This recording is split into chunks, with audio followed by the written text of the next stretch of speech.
To each and every one, hope you all are fit and fine. तो इस video में बेटे हमें जो डिस्कस करना है वो हमें डिस्कस करना है कि सोलेनॉइड जो होता है वो किस तरह से एक बार मैग्नेट की तरह काम करता है। ठीक है, जैसा कि मुझे मालूम है कि जो बार मैग्नेट होता है बेटे उसका एक साउथ पोल होता है और एक नॉर्थ पोल होता है। उसका जो मैग्नेटिक डायपोल मोमेंट दिया जाता है वो इस वाली इक्वेशन से दिया जाता है। और अगर मैं बात करता हूँ उसकी एक्सियल लाइन पर, कौन सी लाइन पर बेटे? एक्सियल लाइन पर बार मैग्नेट के सेंटर से आर दूरी पर जो मैग्नेटिक फील्ड जनरेट होगा वो बराबर होगा के मैग्नीट्यूड जो होगा बेटे वो 2 × म्यू0/4π × m/r³।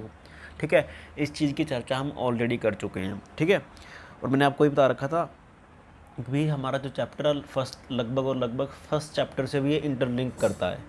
अब अगर मान लो बेटे मैं एक सोलेनॉइड लेता हूँ, करंट कैरिंग सोलेनॉइड लेता हूँ, और उस सोलेनॉइड की वजह से उसकी एक्सिस पर अगर मैग्नेटिक फील्ड में इतना प्रूव कर दूँ तो मेरा काम बन जाएगा। और उससे मैं क्या बोल दूंगा कि जो सोलेनॉइड है बेटे वो किसकी तरह एक्ट कर रहा है? बार मैग्नेट की तरह एक्ट कर रहा है। किसकी तरह एक्ट कर रहा है? बार मैग्नेट की तरह एक्ट कर रहा है। आप लोग जैसा कि जानते हो हम सोलेनॉइड कैसे बनाते हैं।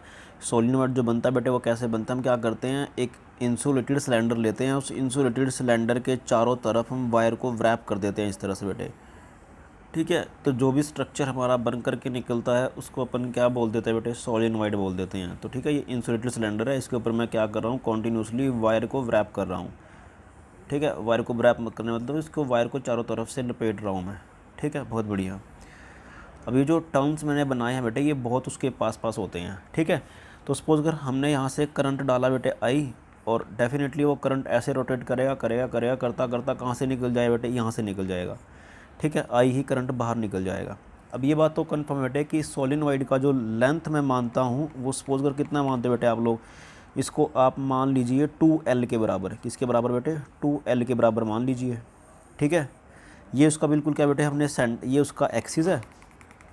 ठीक, ये उसका क्या बेटे? एक्सिस है, मतलब एक्सिस है उसका, और ये क्या भाई हमारी वाई एक्सिस है, मतलब ये हमारा सेंटर है उसका। ठीक है, तो यहाँ से लेकर के यहाँ तक की जो लेंथ बनेगी वो स्मॉल l बनेगी, और यहाँ से लेकर के यहाँ तक की जो लेंथ बनेगी बेटे वो भी कितनी बनेगी? स्मॉल l ही बनेगी। अब मैं क्या चाहता हूँ, इस करंट कैरिंग सोलेनॉइड की वजह से इसके सेंटर से लेकर के यहाँ तक, मतलब इसके सेंटर से जो भी मैं डिस्टेंस मेज़र करता हूँ ऑब्वियस सी बात है बेटे मैं सेंटर से मेज़र करता हूँ। तो मान के चल कि भाई ये वाली जो दूरी है ना कितनी है बेटे? स्मॉल r है। कितनी है भाई? स्मॉल r है। अगर इस सोलेनॉइड की वजह से स्मॉल r दूरी पर जो मैग्नेटिक फील्ड अगर हमारा इसके बराबर आ जाए तो हमारा काम बन जाएगा। तो मैं तब बोल दूंगा कि भाई क्या, कि जो सोलेनॉइड होता है वो किसकी तरह एक्ट करता है बेटे? बार मैग्नेट की तरह। क्यों? क्योंकि उसकी वजह से उसकी जो एक्सिस है उसके ऊपर जो मैग्नेटिक फील्ड आ रहा है वो इसके लगभग और लगभग इसके बराबर आ रहा है। ओके, अब मान लो कि इसका जो बेटे सोलेनॉइड का जो हमारा रेडियस है वो रेडियस कितना माना हमने? स्मॉल a मान लिया। कितना मान लिया बेटे? स्मॉल a मान लिया। अभी उसका सेंटर है तो डेफिनेटली मैं क्या करने वाला हूँ, तो हमने क्या करा बेटे, ये जो उसका सेंटर है ना, बिल्कुल उसका सेंटर है, ये अंदर है मतलब इसका। तो हमने क्या करा, यहाँ से ना, यहाँ से सेंटर से x दूरी पर जा करके, कितनी दूरी जा करके बेटे? x दूरी पर जा करके ना हमने छोटी सी वो ले ली बेटे, क्या? छोटा सा पोर्शन ले लिया। कितना बेटे? dx पोर्शन ले लिया इसका। कितना पोर्शन लिया बेटे हमने? ये dx पोर्शन ले लिया। ठीक है, बहुत बढ़िया। तो अगर मैं ये dx पोर्शन लेता हूँ, अगर बेटे मैं कितनी लेंथ है इसकी? dx पोर्शन है, कहाँ से लिया मैंने? सेंटर से। तो ऑब्वियस बात है बेटे ये सर्कुलर टर्म्स है इसके अंदर। यहाँ पे ये जो मैंने dx पोर्शन लिया है इसका लेंथ कितना बेटे? ये dx है तेरा। अब इसका बेटे जो लेंथ है वो कितना है? dx है। तो बेसिकली ये सर्कुलर पोर्शन ही तो है। किसकी तरह एक्ट कर रहा है बेटे? एज अ सर्कुलर कॉइल की तरह एक्ट कर रहा है। तो ये सर्कुलर कॉइल सपोज कर बेटे अगर ये तेरा x है तो डेफिनेटली इस सर्कुलर कॉइल के सेंटर से ये वाली जो दूरी बनेगी कितनी बनेगी भाई? ये बनेगी r माइनस के x। कितनी बनेगी बेटे? r माइनस के x। देखो यहाँ से लेकर के यहाँ तक का डिस्टेंस कितना बेटे? r है। मैंने इस सेंटर से मतलब यहाँ से लेकर के यहाँ तक x दूरी पर कितनी विड्थ ले ली बेटे? मैंने dx ले ली। कितनी ले ली? dx ले ली। तो वो जो dx मैंने पोर्शन लिया है उसके अंदर भी क्या लार्ज नंबर ऑफ टर्म्स है। और आपको मालूम है कि मैं एक क्वांटिटी डिफाइन करता हूँ जिसको मैं बोलता हूँ क्या बेटे? Small n। और स्मॉल n क्या होता है बेटे? Number of terms per unit length. तो लेंथ कितनी है बेटे इसकी? 2L है। सोच के देख, अगर मैं इस dx लेंथ को, मतलब जो मैंने dx विड्थ मानी है इसकी, अगर इसको मैं स्मॉल n से मल्टीप्लाई कर दूँ तो मेरे पास टोटल नंबर ऑफ टर्म्स आ जाएंगी किसके अंदर बेटे? इस dx पोर्शन के अंदर। तो इस dx पोर्शन के अंदर कितनी नंबर ऑफ टर्म्स है बेटे? वो है तुम्हारी n इंटू में dx। इसमें तो कोई शक वाली बात नहीं है। ठीक है, अब आप लोगों को मालूम है कि अगर मैं कोई करंट कैरिंग सर्कुलर कॉइल लेता हूँ जिसका रेडियस कितना बेटे ए है, और उससे आर दूरी पर, मान लो एक करंट कैरिंग कॉइल है, तो उससे आर दूरी पर बेटे जो मैग्नेटिक फील्ड जनरेट होता है वो बराबर होता है किसके, mu not I A square, यानी उसका रेडियस का स्क्वायर डिवाइड बाय में 2 into are square, sorry A square plus में आर स्क्वायर उसकी पावर 3/2। मतलब ये पावर 3/2 आप लोगों को इस चीज़ के बारे में मालूम है, ठीक है। Mu not I A square 2 into are square plus small a square plus r square उसकी पूरे का, ठीक है, मतलब a square plus r square bracket शुरू, फिर वो 3/2, ठीक है। तो मतलब इसके बराबर होता है बेटे, ओके। तो ज़रा ध्यान से सुन कि अगर मैं इसमें जो जितने नंबर ऑफ टर्म्स हैं वो कितनी मैग्नेटिक फील्ड पैदा करें बेटे, तो वो जो मैग्नेटिक फील्ड पैदा करेंगे वो वेरी वेरी स्मॉल अमाउंट में मैग्नेटिक फील्ड पैदा करेंगे, और वो लगभग किसके बराबर होगा बेटे, उसका जो मैग्नीट्यूड होगा मैंने डीवी मान लिया। कितना आंसर आया बेटे इसका, देखो इसके अंदर कितने नंबर ऑफ टर्म्स हैं बेटे, वो है n इंटू में डी एक्स। कितना बेटे, n इंटू में डी एक्स।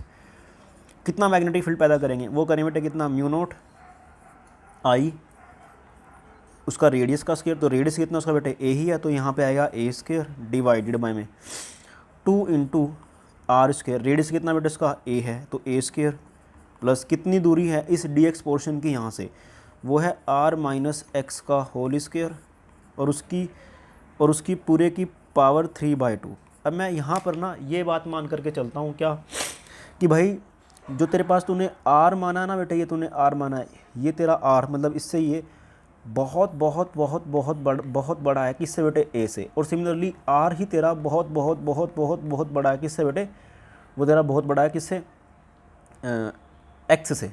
किससे बेटे, एक्स से, ठीक है।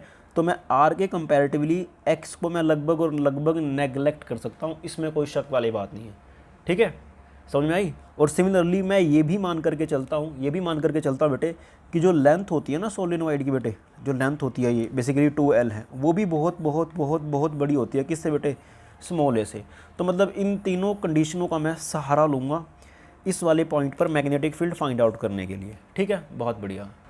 अब अगर बेटे मैं ये वाली कंडीशन अप्लाई करता हूँ, कौन सी वाली कंडीशन अप्लाई करता हूँ बेटे, ये वाली कंडीशन अप्लाई करता हूँ, आर जो बड़ा है वो बहुत बड़ा है ए से, और आर जो बड़ा बेटे वो किससे बड़ा, एक्स से भी बड़ा है, जो मैंने यहाँ पे एक्स माना है, ठीक है, बहुत बढ़िया। जरा ध्यान से सुन, अगर मैं ये वाली कंडीशन अप्लाई करूँगा ना, देखो तो आर माइनस एक्स, तो ये वाली जो टर्म होगी वो भी जीरो बन जाएगी, यानी कि आप आर में किसको ऐड कर रहे हो, फिर ए को ऐड कर रहे हो, और आर फिर क्या है बेटे, ए से बड़ा है। तो लगभग और लगभग मैं इस वाले टर्म को और इस वाले टर्म को मैं जीरो के बराबर पुट कर सकता हूँ। तो जब आप इसको जीरो के बराबर पुट करोगे नीचे, तो कितना आंसर आएगा आपके पास, वो आपके पास आंसर है बेटे कितना, n इंटू में डी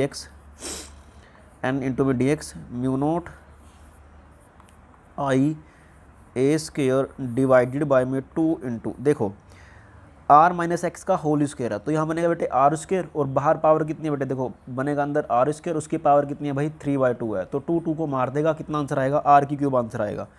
कितना आंसर आया बेटे, आर की क्यूब आएगा, ठीक है।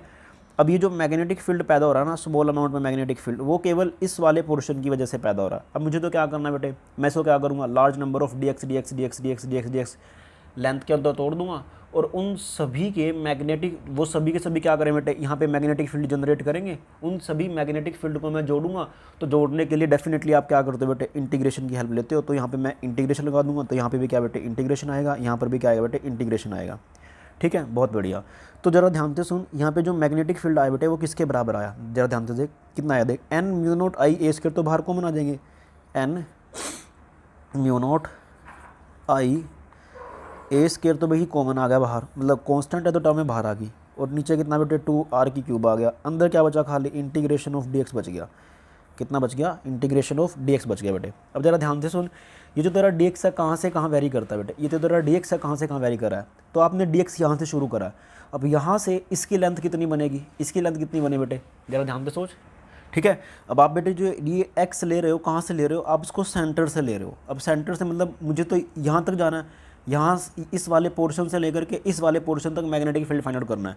तो जरा ध्यान से सुन, अगर मैं इधर बढ़ाता हूँ इसको, तो यहाँ पे x का वैल्यू कितना बन जाएगा बेटे, वो बन जाएगा +L। कितना बन जाएगा बेटे, +L। और ये कहाँ तक जाएगा, धीरे धीरे किधर जाएगा बेटे, वो -L तक जाएगा। अगर इसको मैं फर्दर सोल्व करने की कोशिश करता हूँ तो आपके पास आंसर आएगा, देखो dx का इंटीग्रेशन कितना बनेगा बेटे, dx का इंटीग्रेशन बनेगा कितना, x कहाँ से कहाँ तक उसकी वैल्यू आएगी, L से लेकर के -L तक। प्लस एल इसलिए पुट करा मैंने क्योंकि बेटे जो मैंने एक्स माना ना उसकी वैल्यू यहाँ तक आएगी, और यहाँ तक कितना बनता है बेटे प्लस एल, और फिर उसके बाद किधर है बेटे, इधर है, वो कितना बनता है माइनस एल, तो मैंने माइनस एल से प्लस एल लिमिट ले ली। इसको सोल्व करोगे तो आपके पास आंसर आएगा 2l। ठीक है, तो यहाँ से कितना आंसर है बेटे, वो आया N mu naught I A square into में 2l डिवाइड बाय में 2r की क्यूब। ऐसे आ गया भाई आपके पास रिजल्ट, बहुत बढ़िया। अब ज़रा ध्यान से सुन, मैंने क्या करा, इसको 2 पाई से तो मल्टीप्लाई कर दिया और 2 पाई से इसको डिवाइड कर दिया। तो जब आप इसको 2 पाई से मल्टीप्लाई करोगे तो डेफिनेटली बेटे आपके पास आंसर आएगा, जो आएगा वो आएगा कितना बेटे, 2 mu not an I pi A square into में 2l डिवाइडेड बाय में, देखो 2 यहाँ पे आ गया, पाई यहाँ पे आ गया, नीचे मैं 2 पाई से मल्टीप्लाई करूँ तो बनेगा बेटे 4 पाई। तो कितना आंसर आया भाई, 4 पाई आर की क्यूब। कितना आया, 4 पाई आर की क्यूब। अब जरा इस टर्म को देख भाई, इस वाले टर्म को, पाई ए स्क्वेयर क्या है, पाई ए स्क्वेयर क्या बेटे, उसका एरिया है, तो मैं ये लिख दिया उसका एरिया बेटे।